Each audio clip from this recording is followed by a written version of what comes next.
Hi, we are live, by the way. I'm with Jerome Fryer. I'm Brad Goodman. This is DocTalk Live. We're getting a bit of a late start, so if you are catching us live, we'd appreciate any feedback or comments you have. If you're seeing DocTalk Live on a rerun, you know, we still appreciate your comments, and sometimes we can actually answer questions post-show, so to speak. Jerome, where are you located actually? Canada, so on the west coast, Vancouver Island. Oh, nice. Yeah. I hear it's beautiful there. It is beautiful. Yeah, what do we got? Probably, well, I'm talking Celsius, so we got to do the conversion for you guys. But, oh, I don't know, maybe 70 degrees now or something, and overcast. But it's similar to Seattle weather. So do you, what sports do you partake in? I'm curious. You think there's a sport that I partake in? I do. Any guesses? Hockey.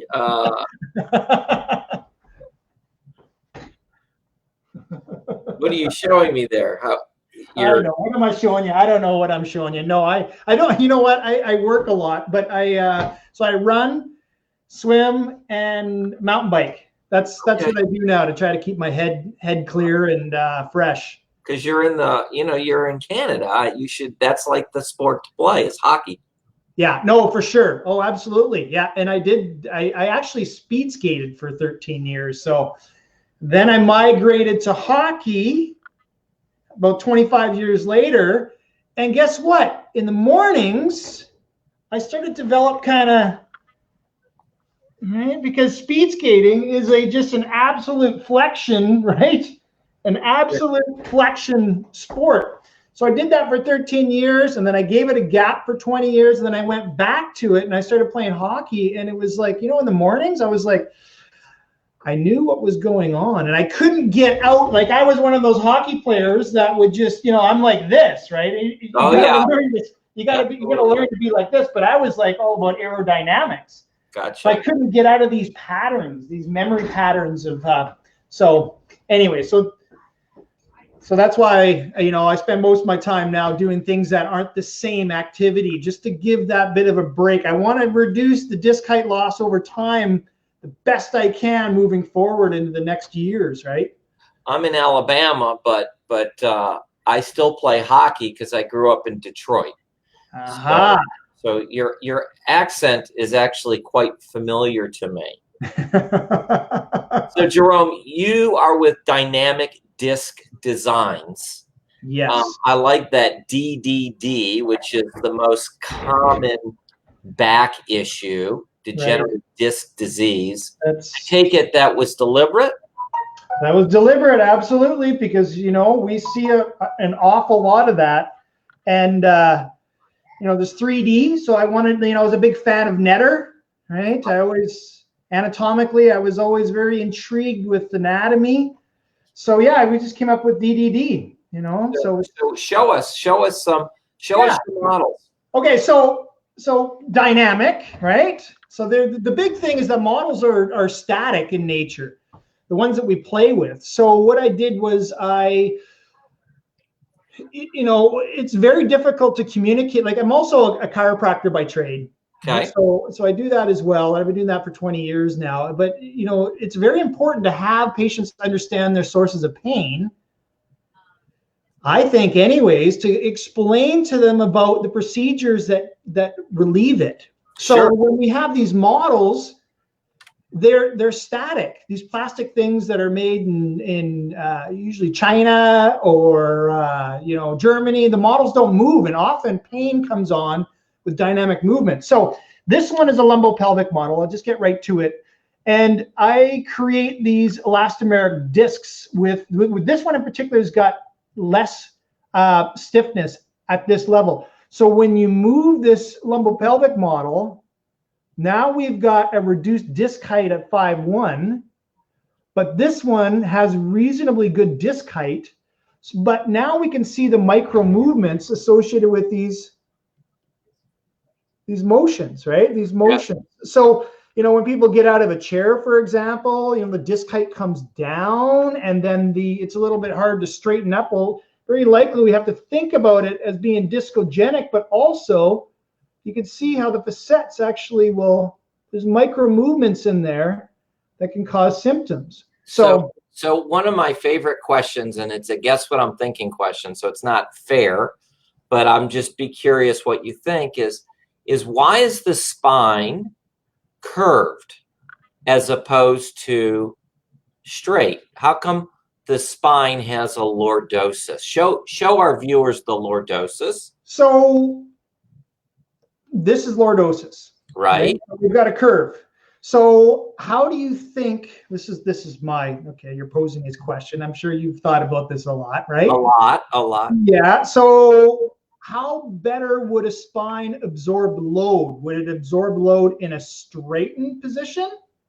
Or is it better to have a little bit of extension or a little lordosis so you can flex like a leaf spring? So from a load standpoint, I would say straight. So think about a building.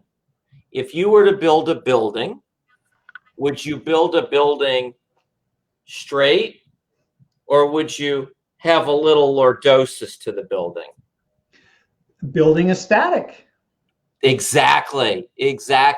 So because the spine moves, yes, you need a structure that not only provides stability, but mobility. Exactly. So, right. So that's where the dynamic disc comes from, is now we can actually show how the disc will actually absorb load. Right. Right. So, yeah, exactly. Did I pass the test? You did. You did. You did. Most people want to say that you need something for stability, but the truth is you need something that not only provides stability but allows for motion. Correct. And it's because of that motion that the disc wears out, and the structures wear out. You follow me? Yeah. Otherwise, the bone doesn't really wear out. The bone gets soft. You get osteoporosis, but the bone doesn't wear out. It's the motion structures. Like you've got some inflammation around the facet. Show our viewers that. Yeah. So let me just turn these lights down a little bit bright. Might be better. Let's see here. So, of course, here's a motion segment. All right. Here are the facet joints right back here. All right. So in these models, I've created a hyaline surface. So the articular cartilage is the white. You can see that. All right. Well, I handcraft them all. You can see my initials on there. Nice. Yeah. So you're like a netter. You got your netter. I'm a wannabe netter. Yeah. Yeah. So a lot of our listeners don't know who Frank Netter is. Yes. But he is the medical illustrator of the 1900s, and he is just a phenomenal artist.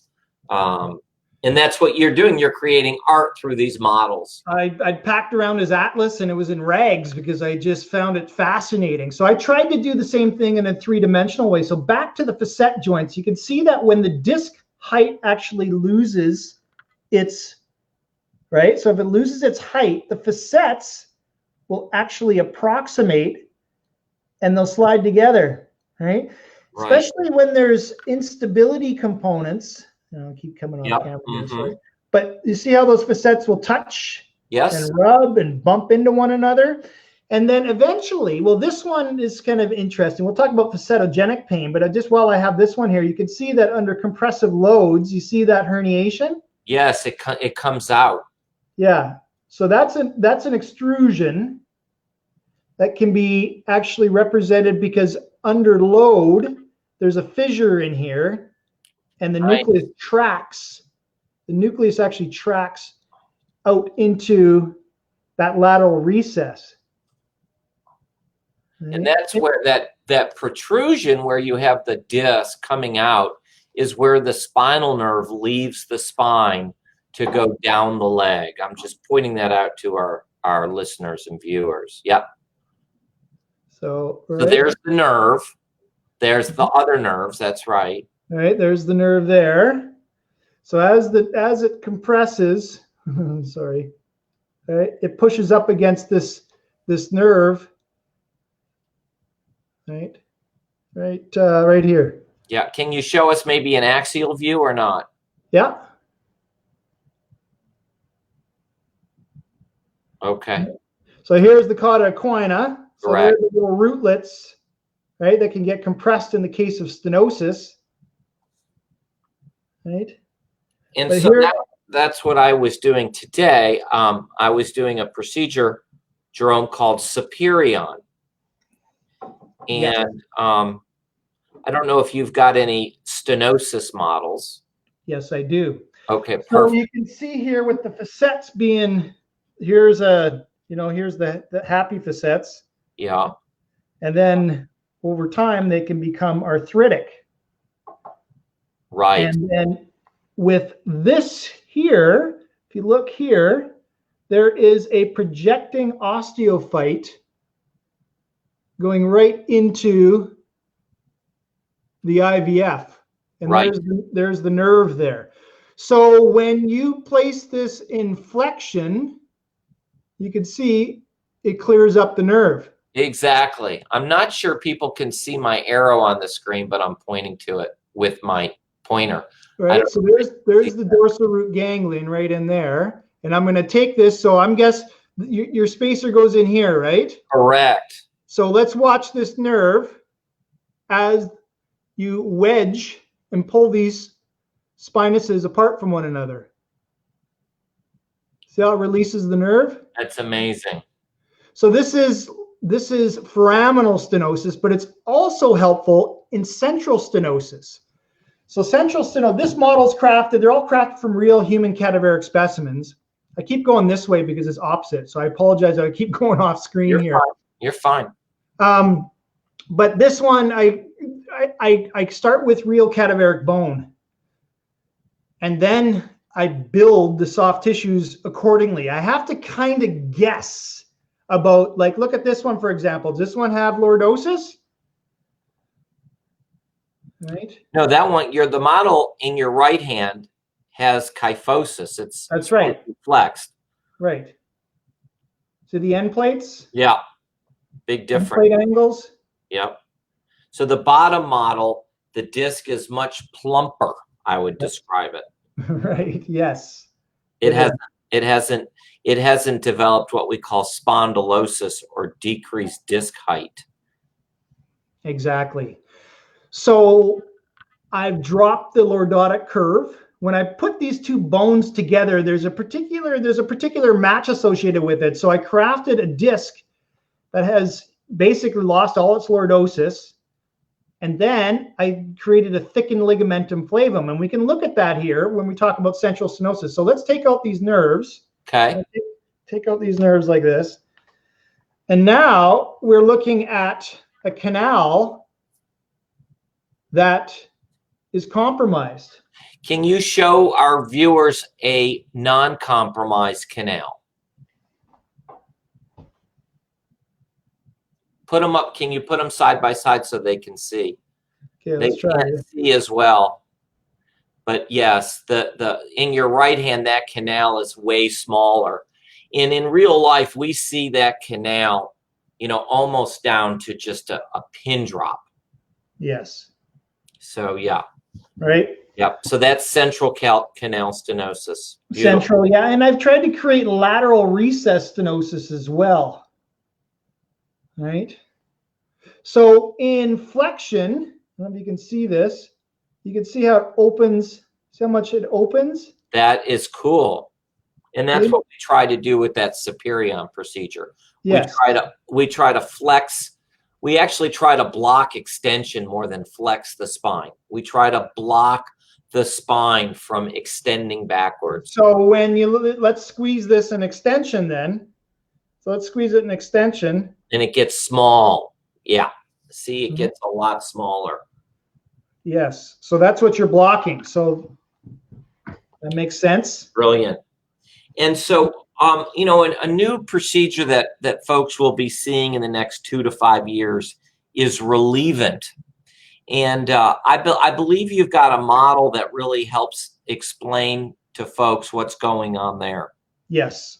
So there are multiple pain generators in the spine. We talked facets, talked about discogenic pain a little bit, right? We talked about stenosis, but inside the bone, right inside, if we took a mid-sagittal cut and we cut it right through the midline, we've got a nerve that's deep inside called the basivertebral nerve. And it comes through the Hans venous clefts, which are the clefts on the back here. You can see these little sprues, but they come through, and this is what it looks like.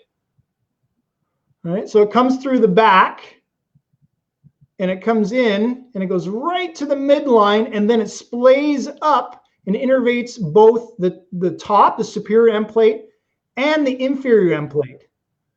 This one has a modic change too. So with modic, there's 3 different categories, and this one's type 1 inflammatory. I tried to create a type 1 inflammatory modic presentation. So yeah, it's a basivertebral nerve. Yeah, and so what we do is we lesion that nerve, we burn that nerve. Yes. In order to alleviate chronic back pain due to what we now classify as vertebrogenic back pain. And the biomarker for that is generally that modic change, which is something you see radiographically. Yeah.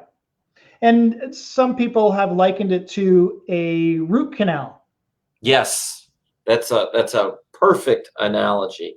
It's basically a root canal in the back. You're lesioning the nerve, you're destroying the nerve so you don't feel the source of pain. Yeah. Yeah.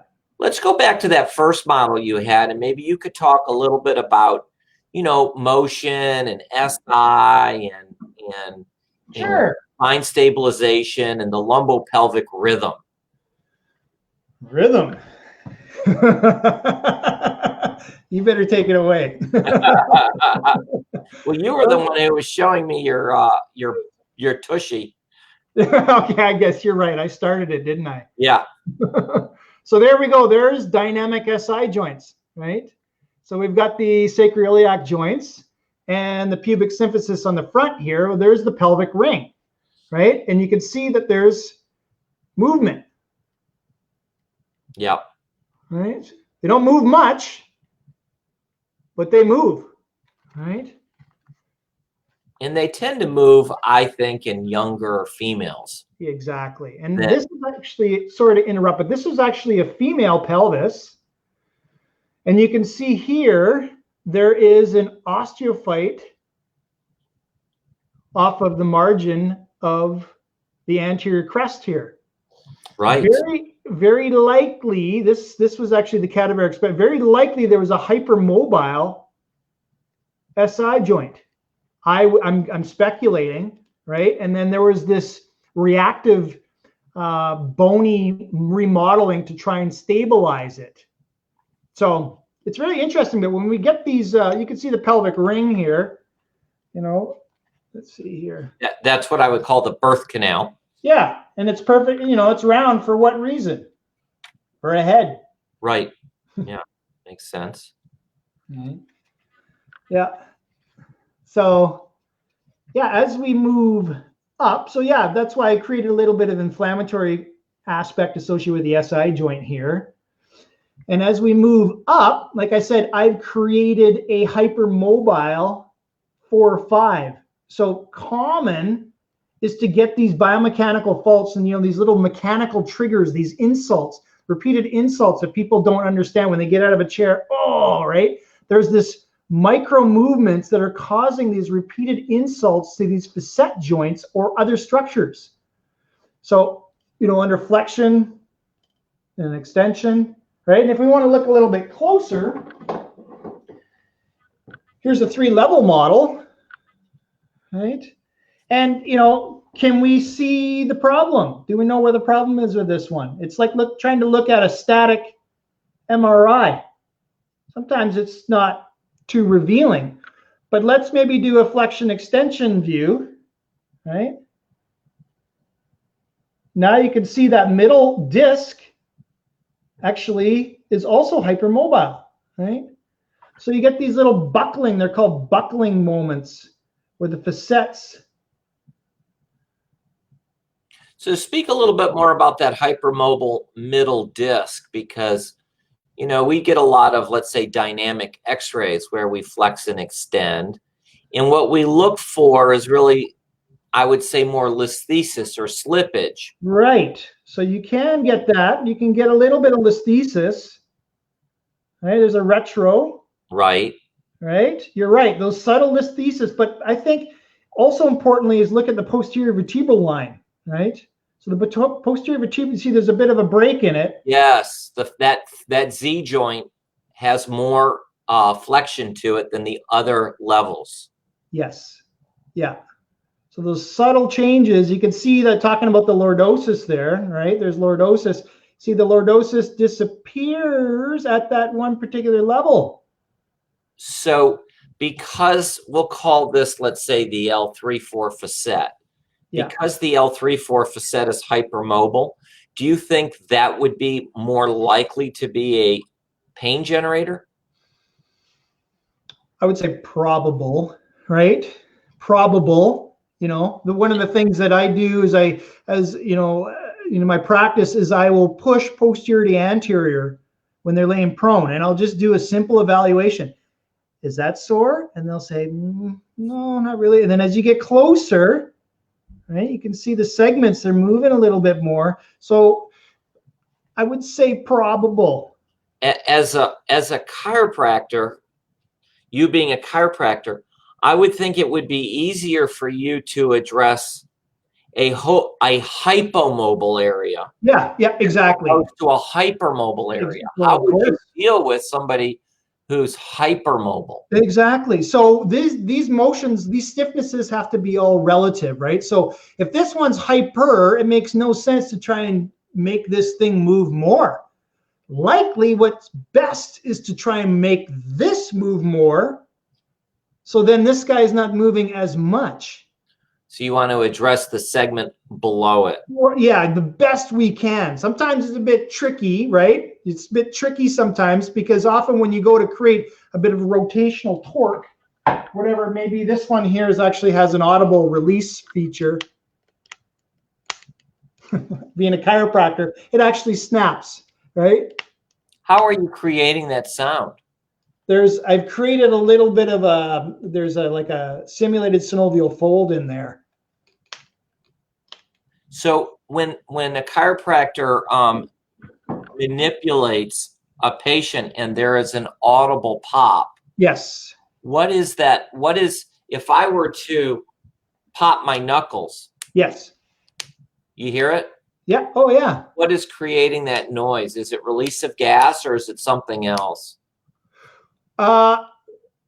Releasing gas we know happens. See, I'm also, I've got a couple papers published in this field. And I don't know if you saw, there was a paper published in PLOS 1 in 2015, but I was a subject. I volunteered myself as a subject too, put my finger in an MRI and we pulled and we watched it.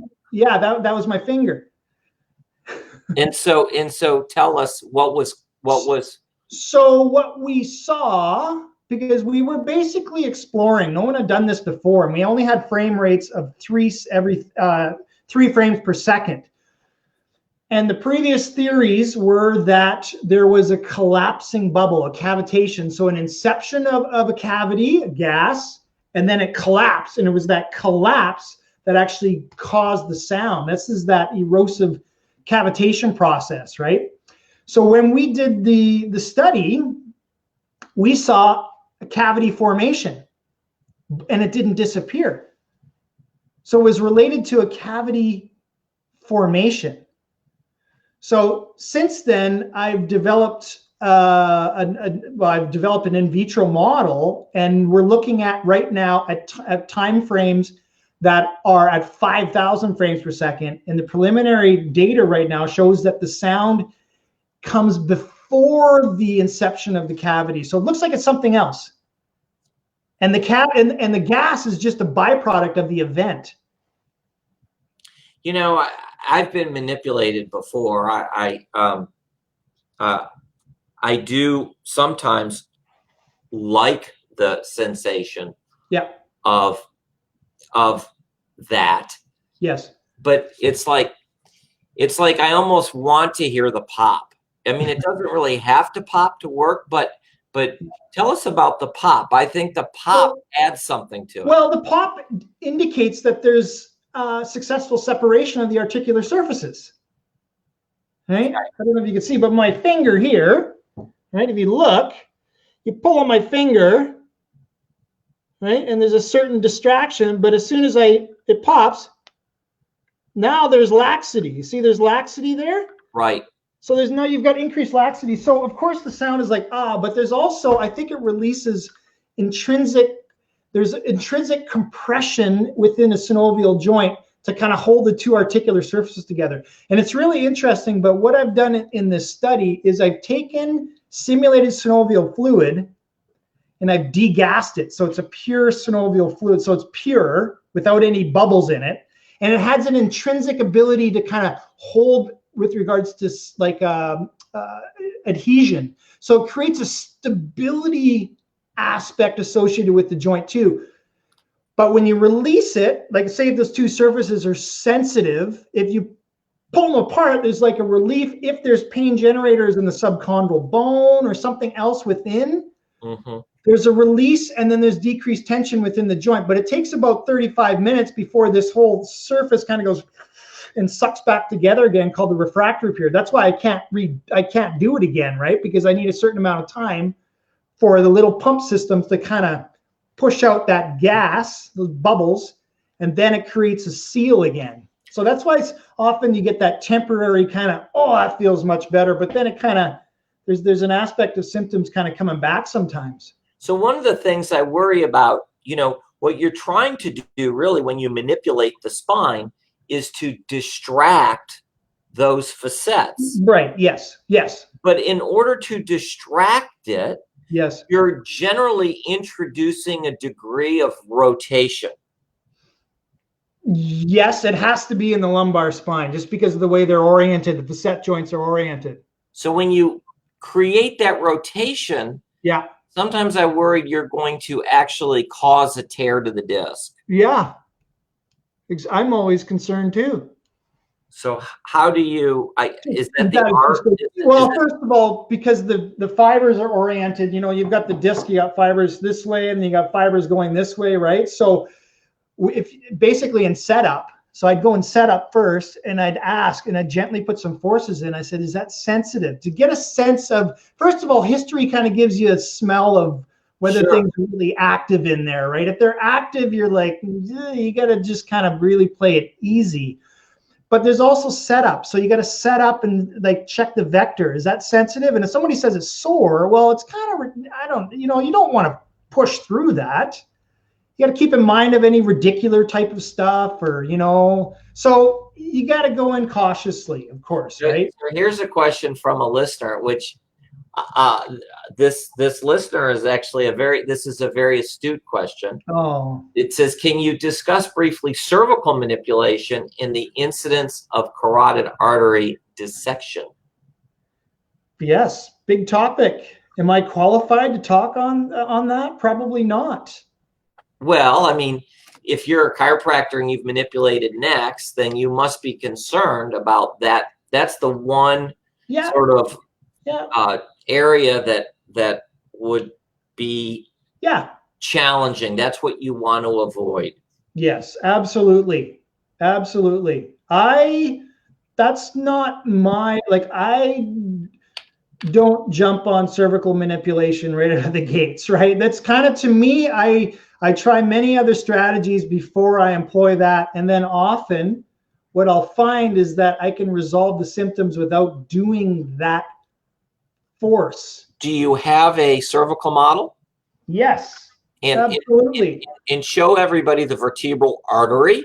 Well, I don't have a vertebral artery with me. How about the canal where the I'll vertebral show you artery the canal. So the canal is right. You can see the holes here on this.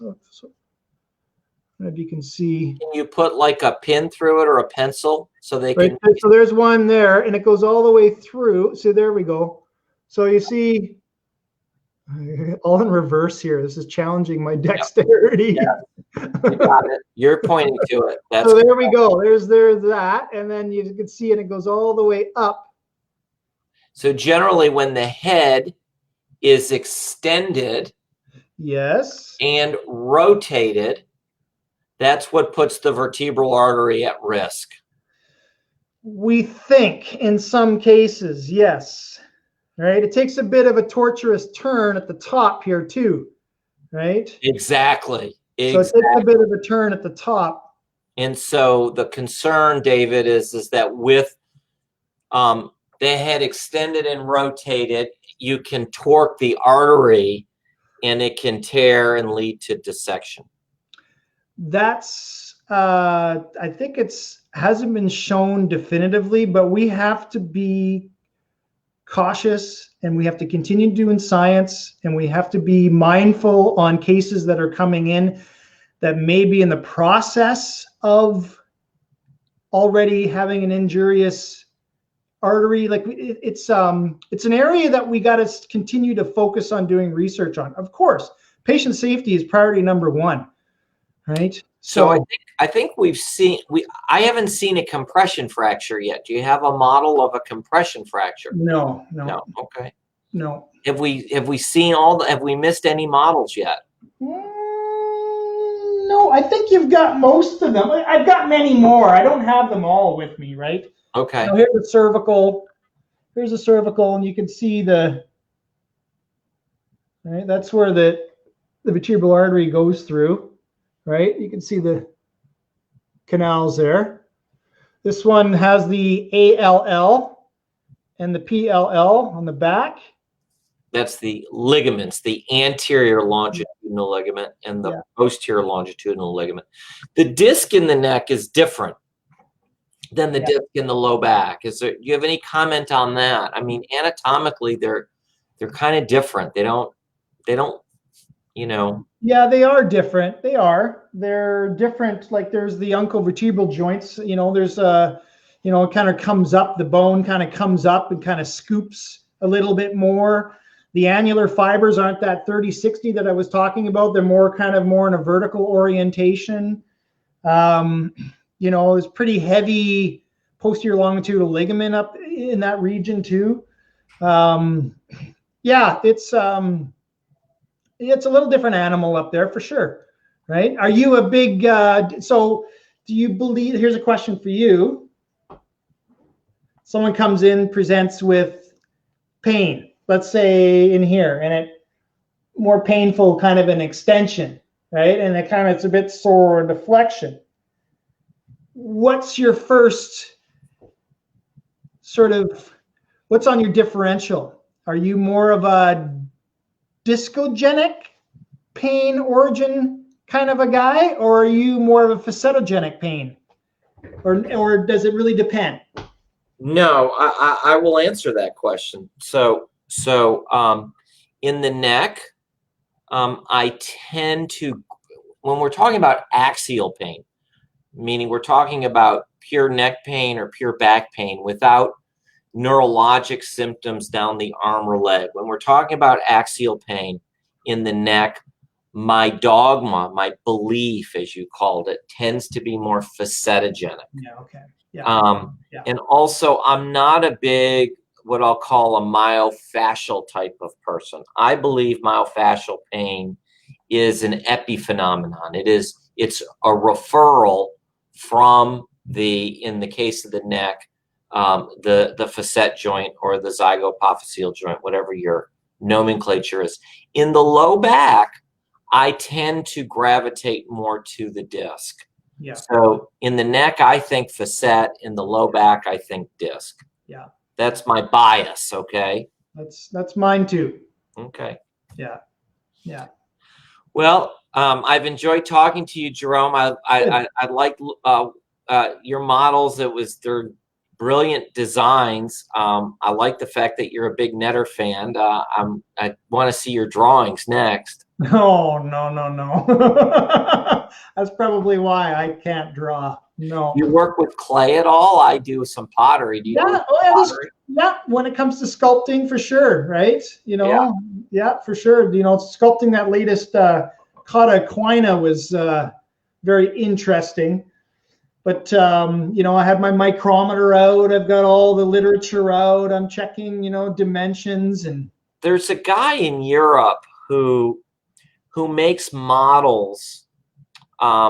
Like they're real bones. He calls them saw bones or whatever, but he creates tissue around them so that you can use them under fluoroscopy and put needles in and practice needle procedures under x-ray without having to get an actual cadaver. yes, our models are radio opaque. So I've had mine filmed, but yeah, it shows up, right? Yeah. Just before I let you go, so Sam says, good to know about the disc versus facet in backs versus necks. But I assume there's no question there, Sam. But if you do, you got a few seconds to type it in. But yeah, so in the neck, I tend to think facet, and in the lumbar spine, I tend to think disc. Now, as people age, you know, in the elderly population in the low back, I tend to go back to the facet. And I feel like facetogenic pain is more prevalent as we age in the lumbar spine. But I think that the 20-year-old to 50-year-old population, I think the disc is a more common source of pain in the lumbar spine. Yeah. Thanks, Jerome. I appreciate it. It was wonderful. Thanks for having me. I really appreciate it. Take care. Bye. Bye. Okay. I've stopped it. No, I don't know. Maybe it might still be running.